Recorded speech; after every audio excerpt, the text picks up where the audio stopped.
Hey, David, Janae. how much do you pay in rent?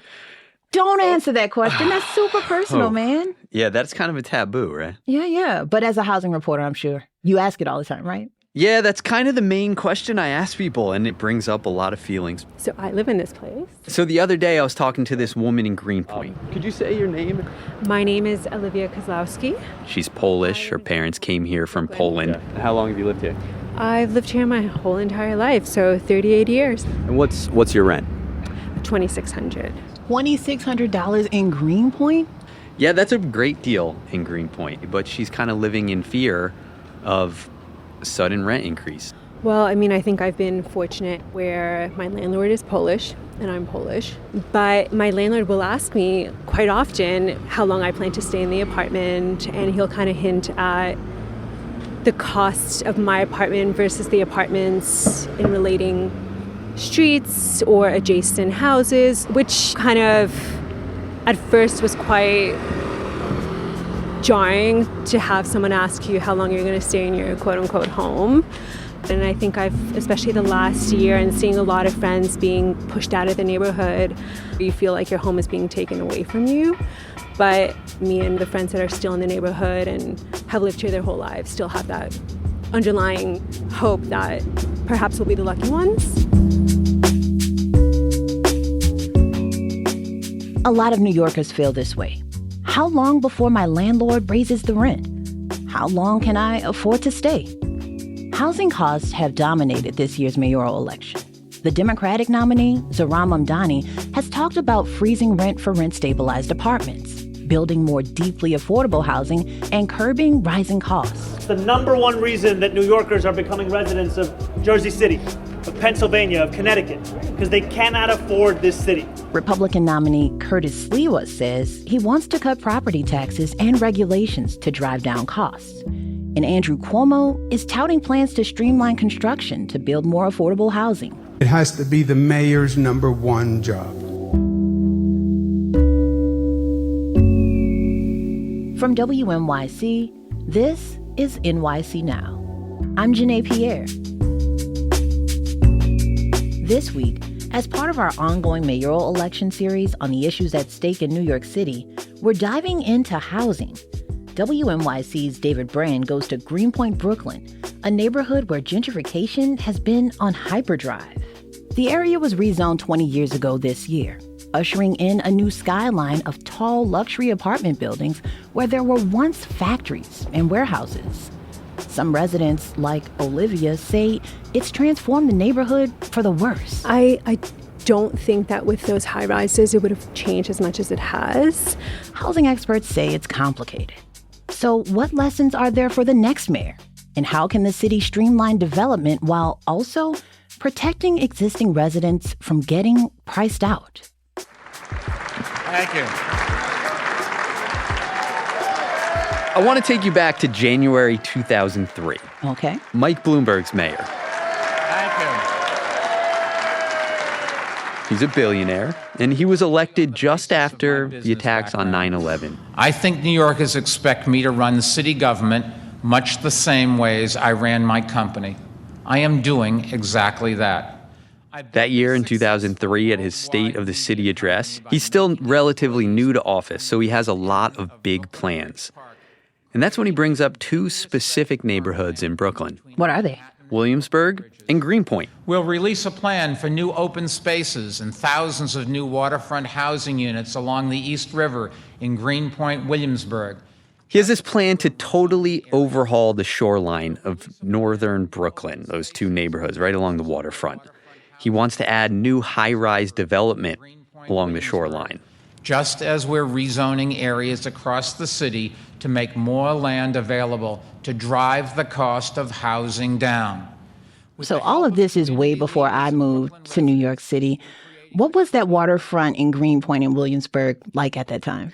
Yeah, it was before I moved there, too. I moved to the area back in 2011, and even then it was kind of like a lot of warehouses. It was very industrial. There was not much in the way of public access to the water. Community first! Community first! Community But pretty quickly, the people who lived in these neighborhoods started to get really concerned, and they started to organize. There was this rally that we have this archival tape from because we were covering it at the time, and people were speaking out about their concerns for displacement, about supercharging gentrification in this neighborhood that was already undergoing these changes, and they wanted to transform it into this luxury community. One of those people was Brad Lander. I'm Brad Lander from the Pratt Center, and on behalf of the Campaign for Inclusionary Zoning, I salute the residents of Greenpoint, Williamsburg, who are here today in such... Controller Brad Lander? Yeah, we know him as the city controller, as a candidate for mayor who finished third in the Democratic primary. But back in 2005, he was running this lesser-known organization called the Pratt Center. And they were working with community groups advocating for more affordability requirements in the new buildings and stronger tenant protections. Yes, we need new housing, but only if the people in New York City can afford to live there, the people of the neighborhoods that we're talking about. And so just as the communities of Greenpoint, Williamsburg are calling for a guarantee that 40% of new housing be affordable to low and moderate income community residents in Greenpoint, Williamsburg, a neighborhood where more than half the families make less than $30,000 a year. What did community leaders get in the end? Well, they achieved some things here in their negotiations. When all was said and done, the Bloomberg administration pledged investments in new parks, upgrades to existing ones like McCarran Park, making this waterfront esplanade that would give everyone access to the waterfront so you didn't have to go around chain link fence and scramble over rocks in the East River to get close to the water. That's no fun. Yeah. And they created a program to reward developers who made a portion of new apartments affordable, so for low and middle income renters. At the time, it was the first large-scale test of a program like this, but it was voluntary. Developers didn't have to participate.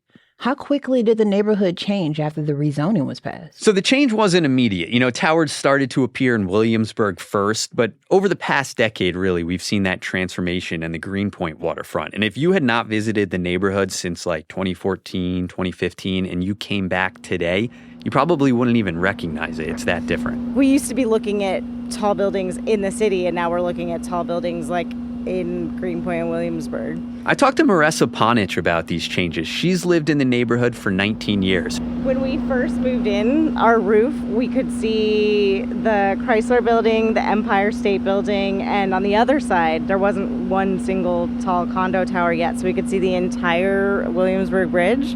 And now, if you stand in just the right place, you can see like a sliver of the Empire State Building. Yeah. All right. So here's my question, David. These towers go up, tens of thousands of people move in. Why is the G train that serves that neighborhood still this short little rinky-dink train? In fact, I like to say that the G train stands for God damn, this is a small train. You're standing there, you're on the phone waiting for the train to come, and it pulls into the station. You look up, and suddenly you have to sprint 50 yards to get into that last car. The transportation just really hasn't kept up with the neighborhood growth in Greenpoint, that's for sure. And that gets to some of the promises from the rezoning that haven't been fulfilled yet. There was a commitment to create new parks, to build a brand new school. And, some of that is done, but it hasn't been completed 20 years later. People are still waiting for things like a park on Box Street and the completion of Bushwick Inlet Park. And that new school, the plan only got greenlit like a few months ago. So we heard Bloomberg say that he wanted to do this rezoning, so the city could build more housing and bring rents down, right? Has that actually happened? Well, let's look back 10 years ago. The median asking rent in Greenpoint in October 2015 was close to $2,900. Sheesh, yeah, that was 10 years ago. Yeah, that was expensive. I was looking at Street Easy for some of this historic data. The rents dropped during the pandemic. We saw a big dip in the housing market, and so rents were actually going lower for a bit. But a year later, December 2021, median rents surged back to $3,500. Oh my gosh. Yeah, it got crazier. I saw that there were 350 apartments listed in Greenpoint on October 13th. The median rent was nearly $4,700. Oh my goodness. I honestly understand why Olivia whispered her rent to us. Yeah, in that context, she's getting a pretty good deal. A damn good deal. And she says it's not just her feeling this pressure. Her parents have been living in the same apartment for almost 40 years. It's the apartment she grew up in. They've been lucky for now. I think they do have that fear that you just never know. what might happen in the next 3 months, in the next 6 months. If the landlord decides to raise their rent to what the market rate is now. So their fallback, if that happens, would be going back to Poland. Really? She says she just wishes there was a way for a neighborhood like hers to grow and improve and have all these new investments while also protecting the existing residents from these out-of-control price hikes like they've been seeing. And Greenpoint offers kind of a lesson, like a cautionary tale for the next mayor of what happens when you don't strike that balance. Coming up, what can we learn from the changes in Greenpoint? One of the bigger regrets that I have is not being more aggressive and trying to push for some common sense, logical changes to the rent laws. And does anyone like what's happened in Greenpoint over the past 2 decades? I think it's great because it's better for the neighborhood. You know, it brings the neighborhood out better.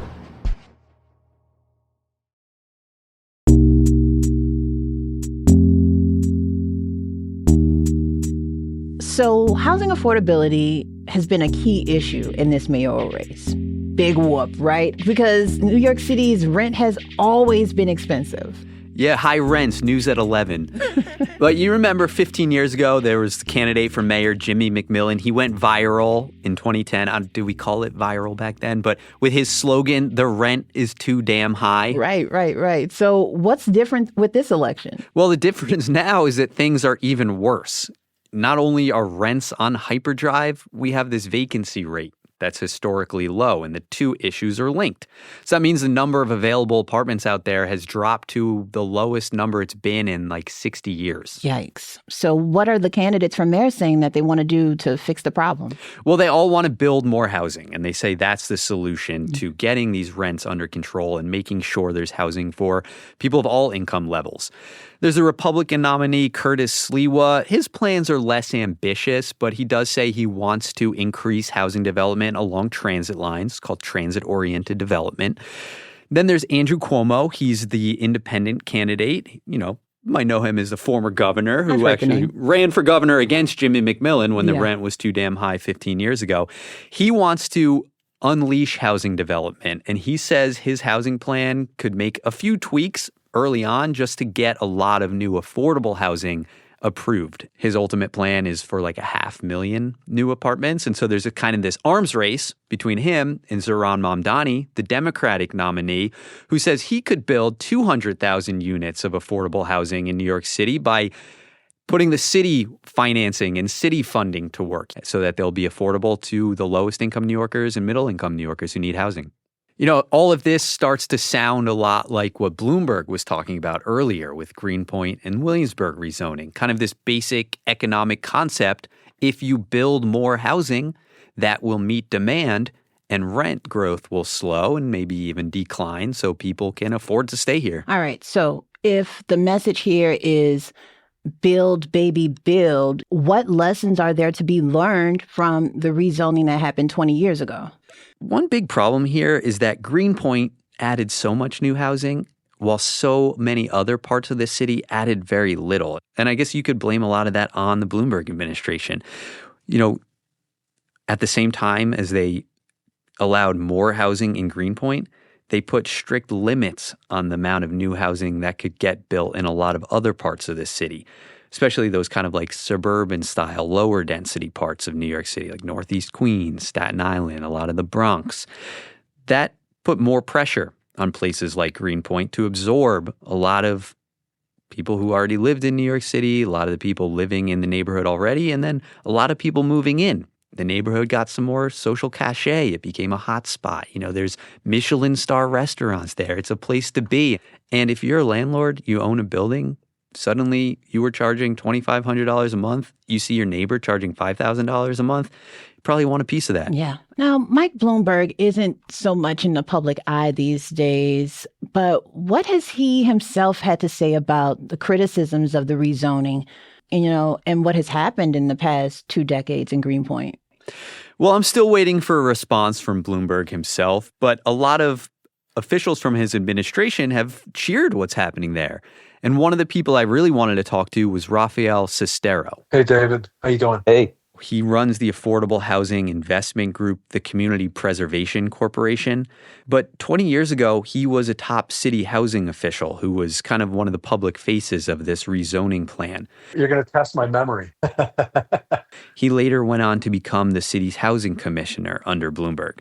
I don't think it is fair to blame what has happened in rents on the rezoning. I don't think the question is, would Greenpoint have been found? Greenpoint was already being found and would have been found. There are lots of neighborhoods in New York that didn't have rezonings that have experienced the exact same kind of rent pressures that Greenpoint has. And to me, what has happened to rents and the pressure on neighborhoods that for a very long time didn't feel rent pressure has everything to do with the fact that we haven't built nearly enough housing in the last 30 years to support the growth that has happened in New York City, and has less to do with a very specific rezoning in a neighborhood where we did build housing. But he says there are things he wishes the administration had done differently. One of the bigger regrets that I have is not being more aggressive in trying to push for some common sense, logical changes to the rent laws. And so I think that that's absolutely a reasonable and fair argument to make in connection with development. How long was it before tenants got those types of protections in the first place? So the rezoning passed in 2005, but it wasn't until 2019 that the state enacted changes to the rent stabilization laws that got rid of a lot of the incentive for driving out tenants. You couldn't increase the rent on an empty apartment. You couldn't take the apartment out of the rent stabilization system altogether and charge whatever you wanted after 2019. And then last year, the state passed another measure called Good Cause. Good Cause is a rule that gives tenants a right to a lease renewal in most cases, and it also allows them to challenge, quote, exorbitant rent increases. So you can go to court and say, my landlord's charging me too much. He needs to justify that. And I think particularly in a neighborhood like Greenpoint, it allows rent increases, but it provides residents and owners with some certainty about what those are going to be. So tenant protections could have really helped back then. What else could have been done differently? Well, something that a lot of the advocates were talking about back then, including Brad Lander, was requiring affordable housing in the new developments that resulted from the rezoning. Instead, what the Bloomberg administration did was a voluntary program where you could build larger than the zoning rules would allow if you agreed to reserve a portion of the apartments for low and mostly middle income renters. Along the waterfront, a lot of people did that. But in the years since, it became official city policy that after rezoning, every new apartment building has to have about a quarter of the apartments reserved for low and middle income renters. You talked to people who said that the neighborhood changes have made life a lot harder, but a lot of people have been moving in. Did you talk to anyone who actually appreciates what has happened in the neighborhood? Plenty of people think the changes in Greenpoint are great. I've been spending a lot of time in the neighborhood over the past few weeks talking to residents, and I went over to one of the new buildings. It's right along the waterfront. It's got these beautiful views of Manhattan. Oh, you want shoes off? Or? No, I'm not. I met Brenda and Howard Harris. They're in their late 50s, and they moved into their apartment 4 years ago. Whoa, I see what you mean about the view. I love my view. You can't pay for a better view. They actually said they were the very first tenants to move into the building, which was a little eerie at the time. But they were excited when they won the affordable housing lottery for their 2-bedroom. Well, I was happy. I was excited, crazy excited. It was a new change of life for me, being together by the water, because I always wanted to live off the water, but I don't want to live in the woods. I want to live in the city. So it's perfect for me. I'm a New Yorker, and I want to retire here where they got good doctors, and it's safe. I feel safe, so I'm going to pay for safe. Me and him disagree about a lot of things, but I'm going to pay for it because he's blind. He could walk down the street. I know no gunshots are going to go off. But Howard did have his trepidations about the move. He talked about his experience as a black teenager going to high school in Williamsburg, not far from the Greenpoint border. I think his experience says a lot about how some people perceive the changes that have happened in this part of Brooklyn. And it started getting dark like 4 or 5 o'clock. Over here, it would be like 7 o'clock. It'd be like almost pitch black. Because they didn't have, back then, they didn't have a lot of, lights and, street lamps and stuff. The way that we had to walk from the school. Because, we was right there by the highway, not too far from the BQE. And we used to get chased to the train station. Come after basketball practice. So who used to chase you after basketball? All the white folks. I don't know if they was white, Polish, or Italian. They were just white to us. Yeah.